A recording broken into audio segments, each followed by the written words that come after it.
Coller directed, for which I think he won Oscar. Please watch that. Picture read. It's, and you know, of course, when you watch like the Brothers and some other World War II movies, you will see death camps, right? Scenes from death camps.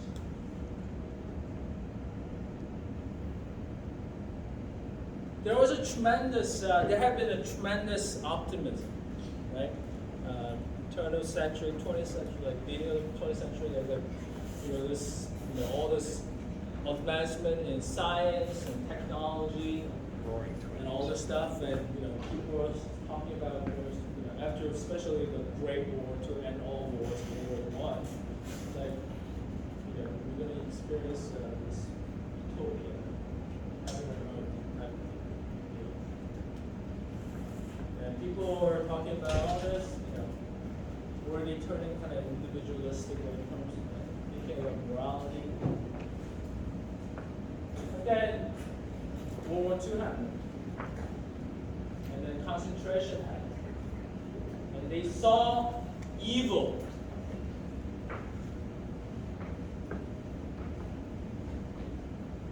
Face to face. Yes, there's a great evil. Okay, that's why. We need to be mindful of, like, as Christians, we're supposed to pray for our government and rulers so that there will be peace, so that we can practice our faith and actually help others about it too. Yeah, I mean, this is something that is, I think, vital to us. And I don't want to, and we will see soon, for religious affairs specialists, this is equally vital for you. Because according to our Army doctrine, moral leadership training is not just chaplain baby. It's for you. And Army expects moral leadership. Practice shown that you've been advised by our 56 minds. Okay? So we'll go to that next. All right, Chaplain Corps' role in MLT/moral leadership. Chief of Chaplains, okay? Per AR 165-1, Chief of Chaplains exercise for Army responsibility for Army moral leadership training. Okay? So he's the proponent for MLT. And then he develops, provides training at selected Army schools on topics to include ethics, world religions, moral leadership, spiritual fitness, and social family readiness, and exercise responsibility for moral leadership in Army. Okay. All right, and then the APAP has this sentence provides leadership and technical supervision to all Chaplain Corps personnel who execute MLT on behalf of the chief. All personnel. None of you are excused. Okay? All right. Any questions, concerns on this? No? All right. Religious affairs specialists and NCOs. Can someone read it? Use the NCO voice.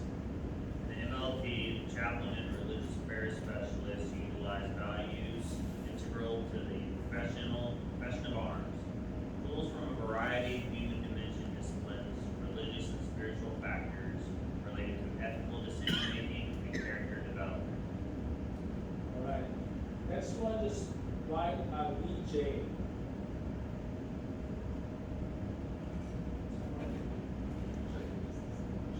Assist soldiers in sustaining and developing Army values, moral leadership, and Yes.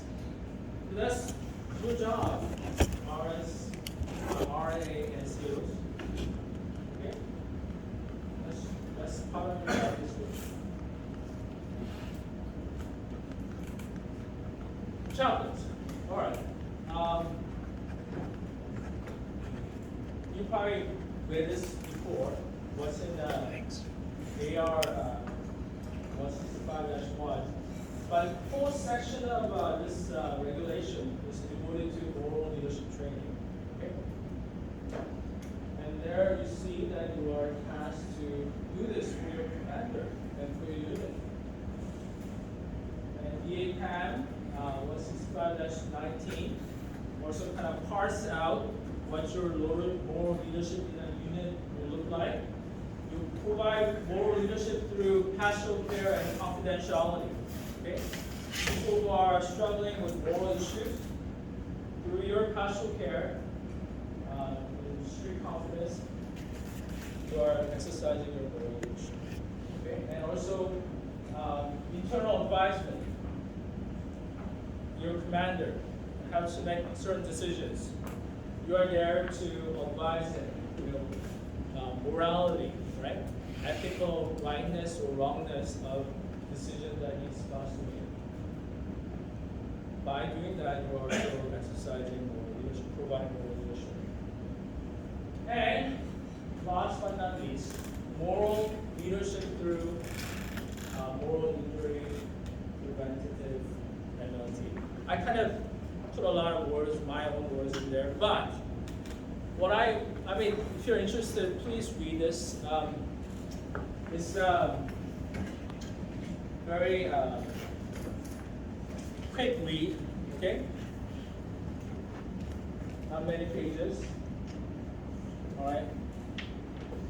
But basically, moral injury happens when a service member does something and he feels or she feels this great guilt or shame, right, of what he or she has done. And it makes them also sometimes, as a religious person, makes them very fearful and anxious of the judgment, right, that he or she will face. Okay, from the spring meeting on, all right.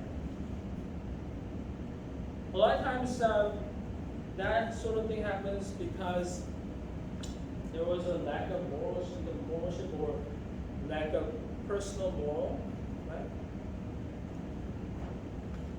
And yeah, by addressing what moral leadership looks like and why we must have it and why we need to reaffirm it, exercise this moral muscle time and time again, and why we need to fight and how we should fight, i.e. just war theory, tradition, right?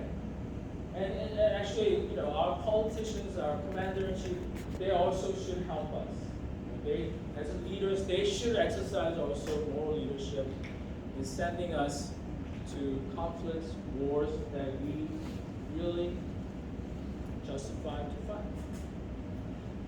But anyways, that's kind of a big question. But anyways, by talking about that, just war tradition being, morally like executing, conflicts with moral values intact, that can help our soldiers from suffering from this debilitating injury. A lot of psychologists and psychiatrists who have seen our soldiers who have gone through this GWOT period, who suffer from this injury, all commented, right, and you can read books about it. All they want to do is they want to sleep at night, soundly. Yeah, there's a phrase, right? If I do this, I don't think I can sleep at night. Yeah. They all suffer from fasting. They can get peaceful sleep. And actually, Chaplain Prentice mentioned, at the end of the day, when you survey kind of your life, you don't want to have any of these deep regrets.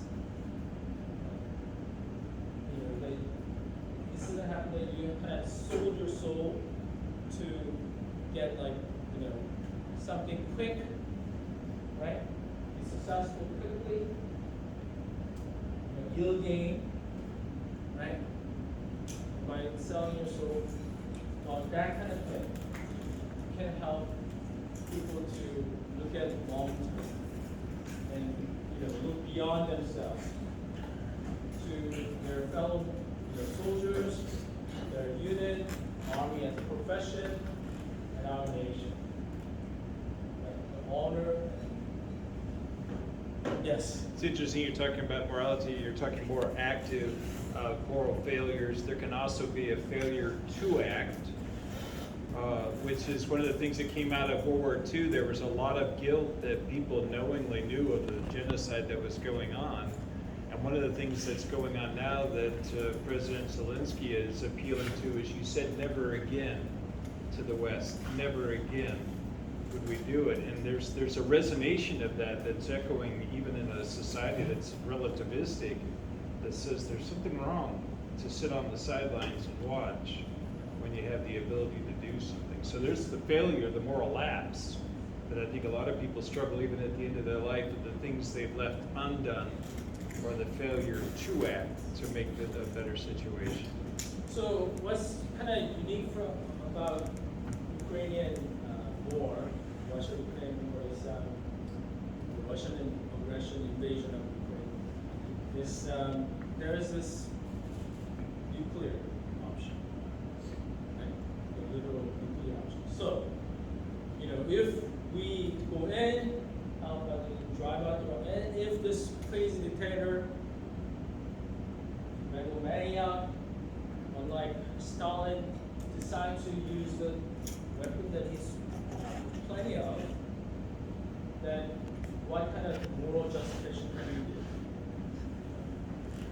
Triggering this, helping to trigger this. So that's another moral kind of dilemma. I think the easy answer is, the only thing necessary for evil to prosper is for good people to do nothing.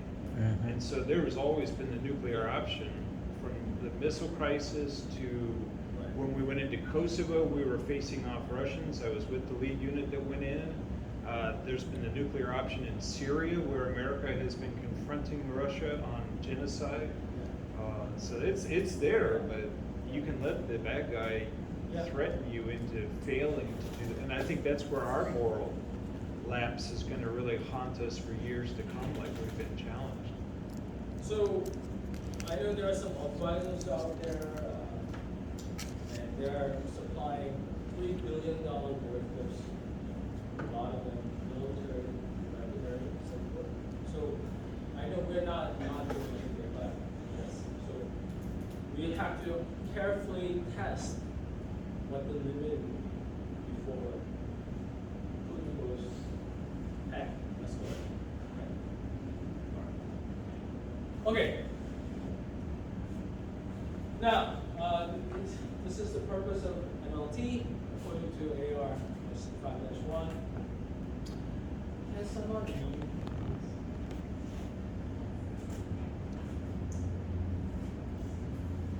Anybody? Oh, I'll read. Yeah. So per AR 165-1, to enhance moral standards and resilience, strengthen character, promote American identity, and empower leaders with credibility. To promote unit readiness, good order and discipline, warrior ethos, spiritual fitness, positive moral choices, and soldier and family care. And to strengthen moral development and resilience within the command. Would you like me to keep going? Or? No, thank you. So yeah, I mean, when somebody, our soldiers become more moral, become better, good, moral sense, then yeah, it touches all they touch, right? Including their family life, and, them as warriors, their morale, it can all affect. So, all right.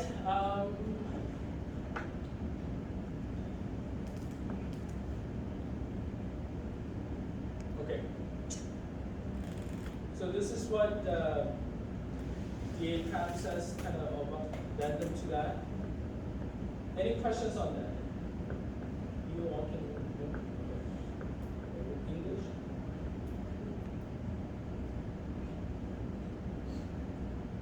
All right, so here's the nature of NLT.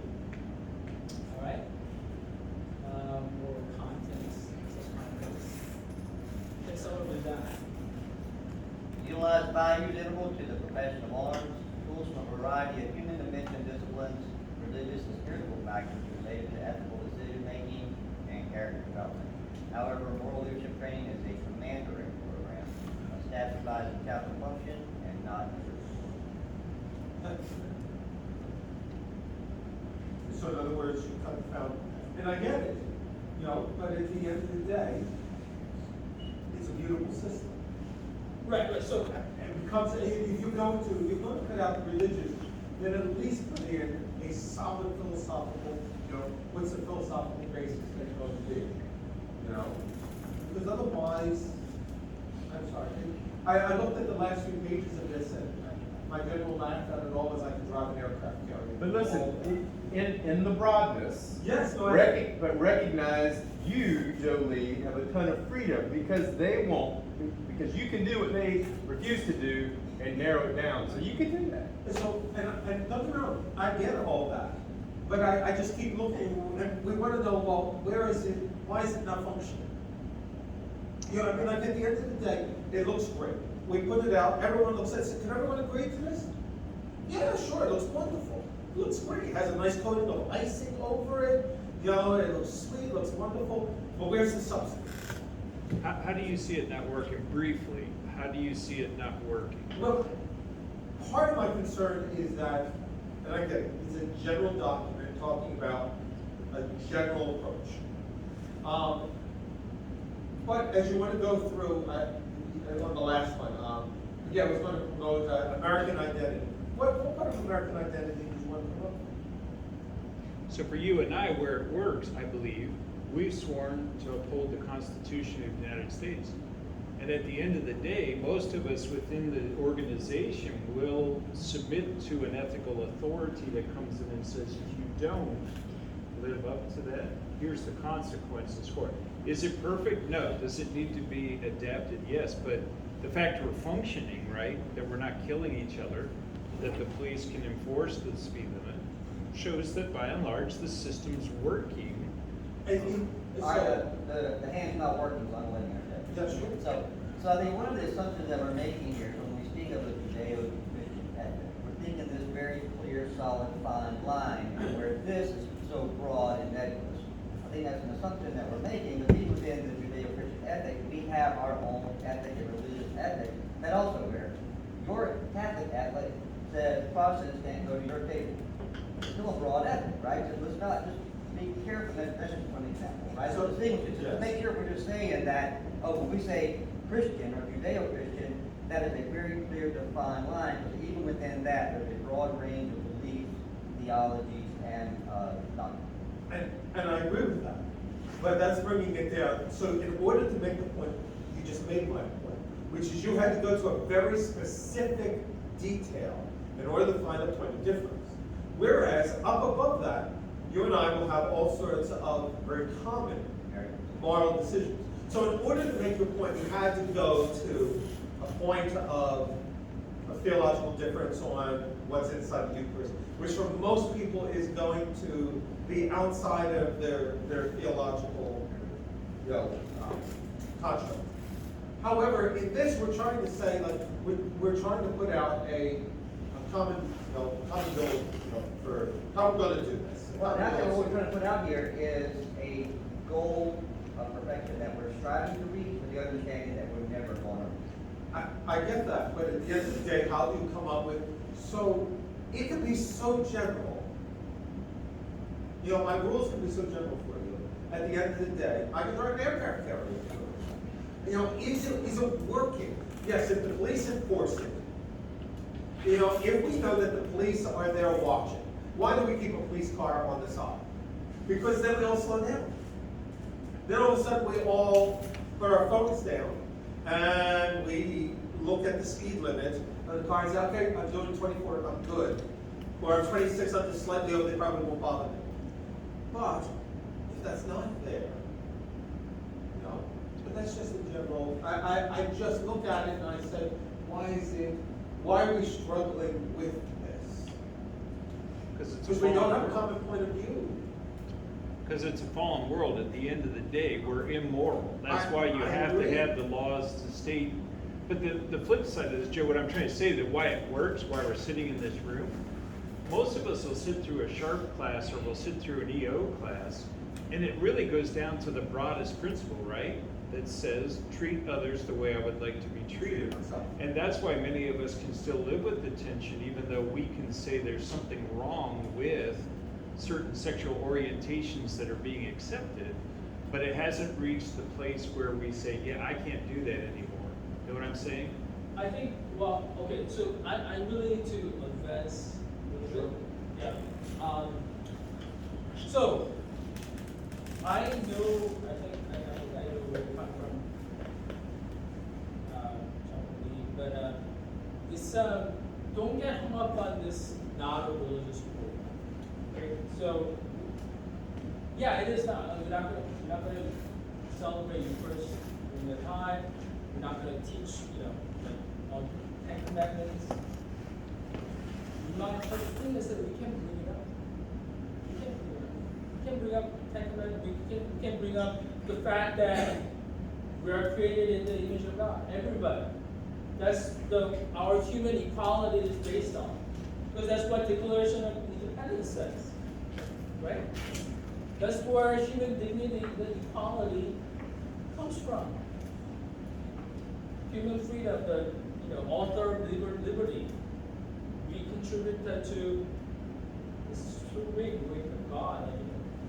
So we can bring that up in our system, in our education, but it's not religious correct. It's not. We're not going to follow certain, very religious tradition, liturgy type of things, right? That's not what religion, that's not just what religion is. And I will call you on that because I'm not saying you need to follow a Baptist liturgy, a Catholic liturgy. It's not what we're talking about, to be honest. Yeah. What we're talking about, what is the basis to our moral code? So you can make a basis that you want a philosophical, you want a philosophical system. You want to say you want to make this off the basis of Stoicism, Epicureanism. You can make a philosophical basis to this. Proverbs is not making any basis to it. And it's presuming that the person who's in there has a moral code, other than what we're telling them you have to legally follow. So I think the Army does itself a disservice. Up to this point, in the old days, we presumed everyone comes in with family and some sort of religious moral code that they have before you come into the military. Up through probably the 70s, the 80s, maybe you could make that. It's no longer the case. Yeah, but Army has a more For most people. Yeah. All right, hey, For many people. he's got to go for and tell us how to do. I think we can all agree that Joe woke up on the wrong side of the bed. And, Yeah, so basically, when you're talking to nuns, right? We call them nuns, no religious background at all. Even they have moral code, right? Where does it come from? They think, well, I kind of grabbed it from here and there, like the internet. I like what they said. Okay, I got it. Some celebrity, they believe this, so I got that. Okay, whatever. But when you trace that back, like I mentioned before, it all really goes back to Genesis, right? But we don't have to talk about that. We don't have to study on the book of Genesis, right? That's not what I'm saying. We can give confidently that because we know as facilitators, leaders, we know where it comes from, but we don't have to make them believe where it comes from. That's not the point. We just have to make them understand that this is foundational to how we're supposed to act. Army ethic. Okay? Yeah. Anyways, okay. All right. Let's see. Yeah. Can someone read the bottom paragraph? UMT can positively affect moral climate of a unit through MLT. thus contributing to strengthening of the Army's sacred trust with the American people that is vital to our success. Support of the American people has been and will remain paramount to our success. We remain mindful of their trust in us to get the mission accomplished in a way that brings credit to us and to the nation. Yeah. Army Doctoral publication, one, the very foundation of it. It delineates why, support the American people's culture and why we need to function as a moral organization, not just effective. All right. All right. Side note. This kind of side note. This is hot, right? If you haven't noticed, holistic health and fitness, H2F, is a hot thing, right? Everybody's talking about it, well, especially Chapel Board. It mentions character a lot, okay? First domain mentions is actually mental readiness domain, okay? Psychological domain. It mentions character a lot. And then spiritual readiness domain, it also mentions it, okay? So you can go to your commander, hey sir, this hottest topic, holistic health and fitness. I can do a program for you that meets this intent, okay? Character development, right? So / moral leadership. You can do a training on that. And I'm going to show you training, example of a sample very soon. Okay, so this is, forget it, okay? All right. All right, so these are the possible MLT topics. You can pick any one of those, or any one of those like warrior ethos, our member of the team. You can just focus on that and create your own MLT from that, right? Gettysburg Address. Have you read it before? Of course you have read it. You're all with your high school here in the United States. Maybe not. I read it recently.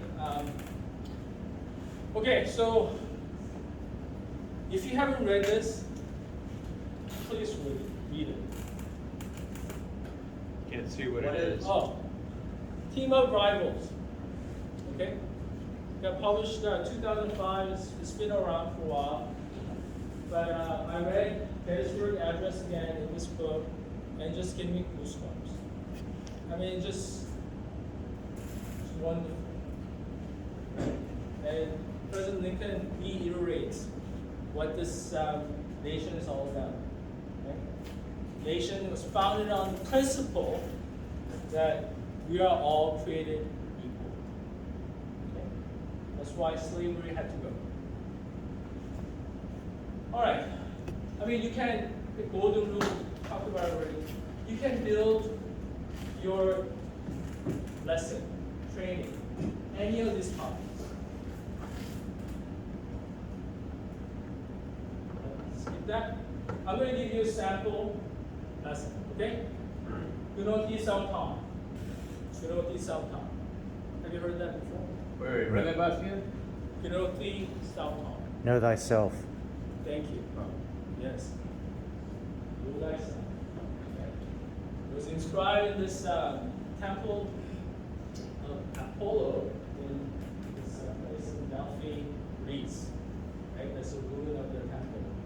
Know thyself. A lot of people attribute that to Socrates, but it's actually older. It's one of the most famous philosophical maxims. Know yourself. A lot of leadership books, whether business, military, all talk about knowing yourself, meaning finding your strengths and weaknesses. But when we're talking about, or when first Greek philosophers to say this, talk about knowing yourself, it's not talking about that. Knowing your identity, knowing who you are. Right? So question, how can we live in accordance with who we are as individuals unless we actually know who we are? Same token, how can we live in accordance with who we are as Army professionals unless we first understand what it is to be an Army professional? Okay. How many of you have watched this Yes, this is, okay, guys, ladies. We gotta do better, okay? This is your homework. You must watch this documentary. Not documentary. but It's this- 5 nights. okay? This is much, much better than Squid Game. What's that either? Anything to say? South Korean background? Much better. So much great stuff on the soldier, leader, fighting in a peer-to-peer conflict, which we expect this to be next time. So, I'm going to show you a clip from this miniseries. It's interviews done with this various old easy company, 506 Parachute Infantry Regiment, 101st Airborne Division Curry soldiers. Right? stands alone. They're gonna talk about their leaders. One leader in particular. I want you to hear the words, descriptions they use, and also the tone, okay, the attitude they speak. Okay? All right.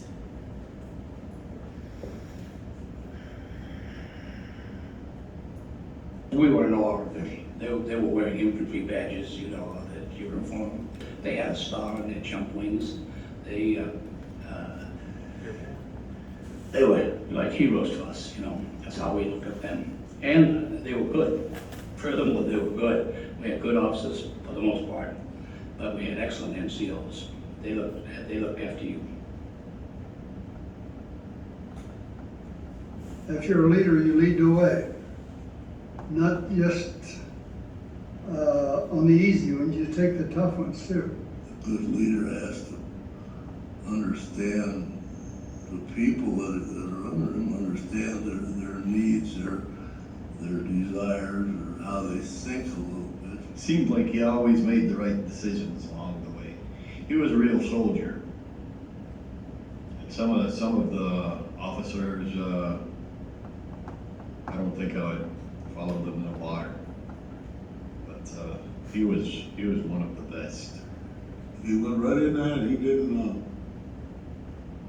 he never thought of not being first or sending somebody in his place. I don't know how he survived.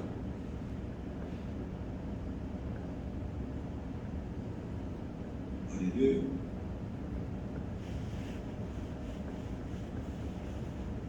So what did you hear? Golden rule. Sorry? The golden rule. Golden rule. Lead the way you would want someone to lead you. Excellent. Very selfless. Selfless. Okay. What else? What actual words did they use? Describe it. You know, I heard admiration. I heard, like, you know, he left a legacy that affected these guys' lives in such a positive way. They say he cared for his soldiers, knew what they wanted and knew their desires. Understood. There was something more important than his life. Yeah. Now, what did you hear? One of them said that during the years that they were following to like find water or anything, but he was different. He showed them. Good. He was a real soldier. He was a real leader. He was the best. So tone, admiration. Right? What else did you hear? Or what kind of attitudes? Well, so the person that they were talking about the most was actually the gentleman who was wearing white polo shirt. Right? Lieutenant Dick Winters, later retired as a major. So, about this CO, what they were saying, what kind of attitude, especially staff, so, what did you like? When they talked about how many people they didn't give that he survived. Yeah. He was amazed. So, he was just willing to put himself in harm's way, willing to ask this man to. Well,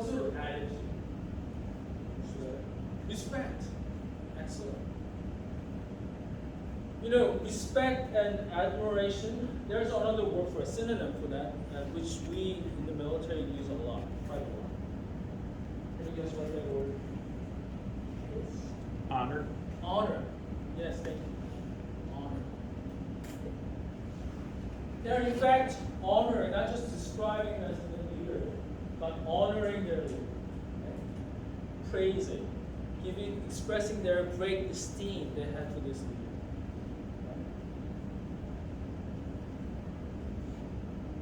Friends, do you know that Army calls you an honorable person? Honorable servant of this great United States. That's your identity. By Army land. That's who you are. You're a man and woman of honor already before you receive Medal of Honor. This is a threefold identity of Army professionals. Okay? You are honorable servants of the nation. We are professionals of character. And we are Army experts. We are competent professionals. And we are also stewards of the Army profession. Our commitment goes along with that. And these are the values that guide us. So, if you allow me, I'm a Christian minister. And in my faith, we talk about how we are worthy saints, but not yet. Right? We are saved, but not yet. Okay? Kind of the same way, the Army calls us honorable. We are called to be, but let's face it, are we all perfectly honorable? You know, I saw someone driving here like 27 miles per hour. Joe? Yeah. Over. Yeah. Right? But that's hit 30. That's what The speed limit is 30. Army and our nation expects us to be. And these are the values that guide us. Okay? And I want you to pay attention to this this volume. Honor.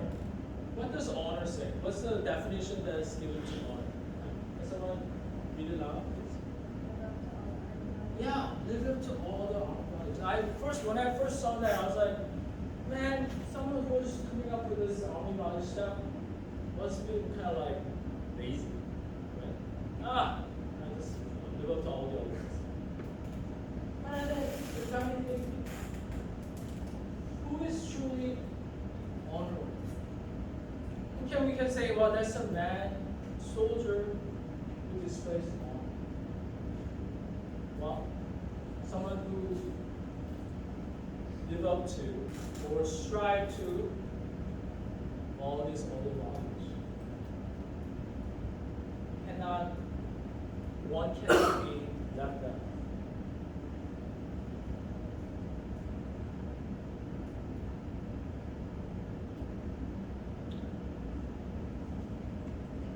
So, why do we need to have honorable servants as Army professionals as honorable servants? A lot of you say, oh, because I need to trust my fellow, soldiers, right? Left and right. I need him to be straightforward guy, honest with me, right? I need her to be courageous. Don't wither when there's, activity. Yeah. You have to, and that's what all these great books on business, how to make your organization successful, will talk about trust. Right? And leadership has a lot to do with that. And what we call internal trust. But as Army professionals, we have to be very mindful of another kind of trust. Not internal, but what? External trust. Trust with whom then? Yes. Our fellow citizens, right? Our civilian friends, neighbors. Who pays for our salary? Congress.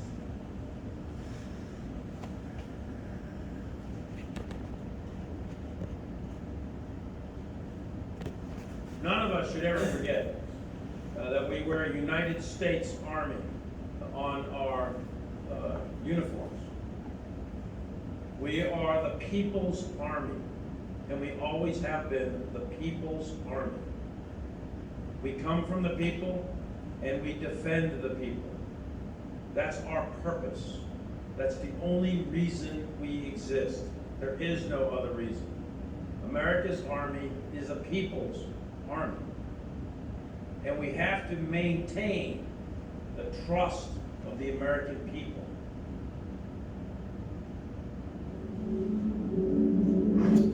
I thought you'd like to hear from someone who's been in the Army a little longer than I have. Yes, we must maintain and even build trust with our leaders. Without their support, we cannot do what we do. We just looked at 7 Army values, right? Do you know how long that has been in existence? Can you guess? Well, it certainly has not been with us since 1775. Do you know how long? Can you guess? 20 years. Yeah, roughly about 30 years. 30, actually, more like 40 years. But anyways, very recently recent. I mean, reasonably recent. But it took like 2 decades to come up with those 7 values. The Army, the highest echelon of the Army leadership paid good dollars to come up with the 7 values. And it all started at the end of 1960. Late 1960s. Okay.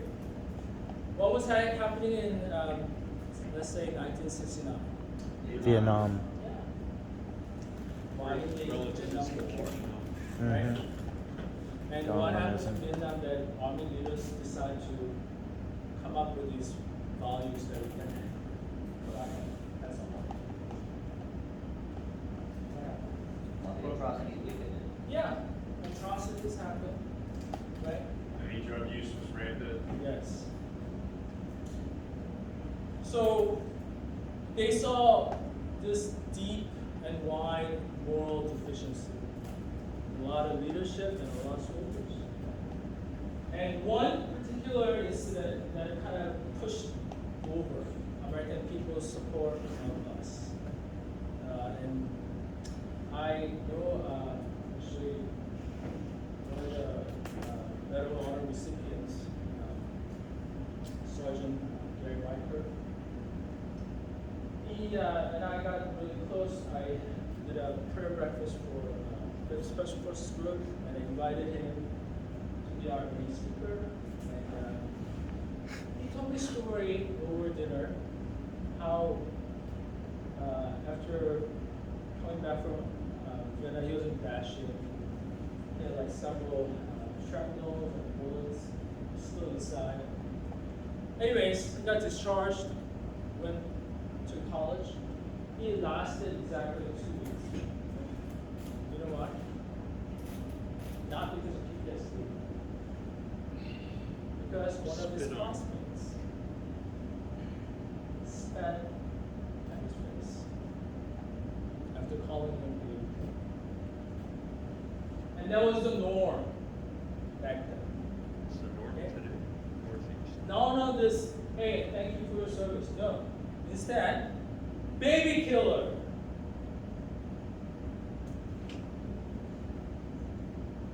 You know, in Vietnam, we fought and won all the major engagements, all the battles to work, strategically work, talking about. Every one of them.